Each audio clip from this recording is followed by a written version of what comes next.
Si yo te dijera que todo lo que crees, o que básicamente todo lo que existe solo porque tú crees en ello, me diría seguramente, este chico está gilipollas. Y sí, la verdad es que estaría algo gilipollas si te soltase eso así de golpe. Pero quiero volver a hacerte esta afirmación después de contarte una cosita que a lo mejor nunca te habías parado a pensar. Siempre nos hablan de dos tipos de realidades, la realidad objetiva y la realidad subjetiva. Con la realidad objetiva nos referimos a todo aquello que, independientemente de que alguien sepa de su existencia o tenga conocimiento sobre ello, existe. Un ejemplo sencillo para esto es la gravedad. Todos conocemos la historia de cómo Isaac Newton fue el primero en exponer la gravedad cuando vio caer una manzana, aunque esta historia es un poquito más compleja, pero para este ejemplo nos sirve. Esto ocurrió entre el año 1665 y 1666, pero independientemente de que conociéramos o no la gravedad y cómo funciona, esta estaba ahí mucho antes de que Newton hablara sobre ella y sigue estando después.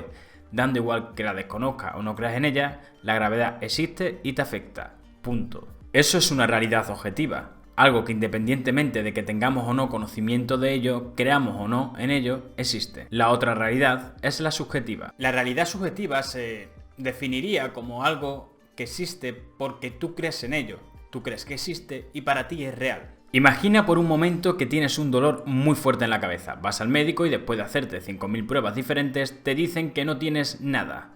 Pero a pesar de esto, a ti te sigue doliendo. Solo tú sientes ese dolor, los demás no lo sienten, y las pruebas dicen que este dolor no existe, y de hecho realmente no existe ninguna razón para este dolor.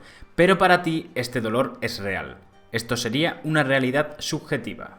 Y ahora que ya conocemos estas dos realidades, la realidad objetiva, donde algo existe independientemente de que creamos en ello o no, o de que ni siquiera lo conozcamos, y la realidad subjetiva, donde algo solo existe porque yo creo que existe, ¿dónde colocarías a tu país? ¿En una realidad subjetiva o en una realidad objetiva? ¿Y a tu ideología? ¿Y a tu religión? ¿Y a los derechos humanos? ¿Y al dinero? Yo vivo en España. ¿Qué es España? ¿Una realidad subjetiva? No, porque hay muchas personas que creen en la existencia de España. O que tienen una ideología, o que tienen una religión, o que creen en el valor del dinero. Entonces, no puede ser una realidad subjetiva. ¿Es una realidad objetiva? Pues tampoco. Existe una tercera realidad, que se llama realidad intersubjetiva. ¿Y qué es la realidad intersubjetiva? Este concepto es algo más complejo que los dos anteriores, pero en resumen son todas aquellas creencias que compartimos cientos, miles, millones de seres humanos. Sí, como la realidad es subjetiva, pero aquí en vez de creer una sola persona en algo, son millones de personas las que creen en ello. Los países existen solo porque millones de personas creen que existen, igual que con las religiones, las ideologías o incluso el dinero. Y es en parte gracias a estas realidades intersubjetivas que la sociedad humana ha llegado a donde estamos hoy. De hecho, algo muy sencillo. Mira este billete.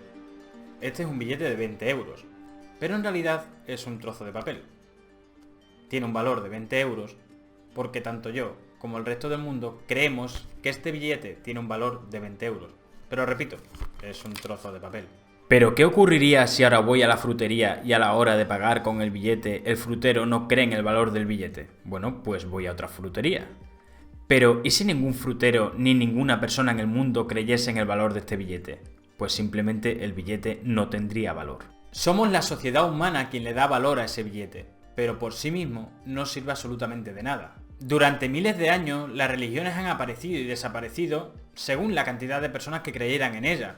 De hecho, tenéis el ejemplo de la religión de la antigua Grecia. Miles de personas creían en Zeus, Poseidón, Hades, Hércules, se construían templos y se sacrificaban animales en su nombre. Incluso se hacían guerras en nombre de los dioses. Pero hoy en día nadie dona ni un euro al templo de Zeus, porque ya nadie cree en ello, o prácticamente nadie. Voy a poneros un último ejemplo aún más bestia.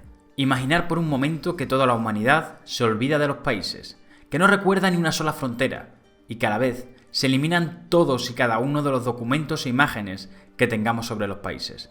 De repente, todos los países han desaparecido. Y no me refiero al terreno, sino a nuestra realidad intersubjetiva sobre los países. Y ahora, volviendo al principio del vídeo, ¿y si te digo que hay cosas que existen o en las que crees solo porque tú crees que existen, junto con millones de personas? Seguramente te surja una pregunta, que es ¿por qué creemos en cosas que realmente no existen? Pues una de las razones principales es porque los demás creen en ello, nos lo transmiten y nosotros también se lo transmitimos a los demás. Y tenemos estas creencias porque, como he dicho antes, son una de las bases que sustentan a la sociedad humana. Estas creencias nos han hecho principalmente cooperar y seguir adelante como especie durante miles de años. Yo creo en la existencia de mi país, yo creo en el valor del dinero y yo tengo una ideología, al igual que tú. Y decía esto último porque sé que hay muchas personas que pueden ofenderse al pensar que en lo que creen realmente no existe, que no es una realidad objetiva. Pero realmente existen porque tanto tú como otras muchas personas creéis en ello, haciendo de ello una realidad intersubjetiva, pero realidad al fin y al cabo.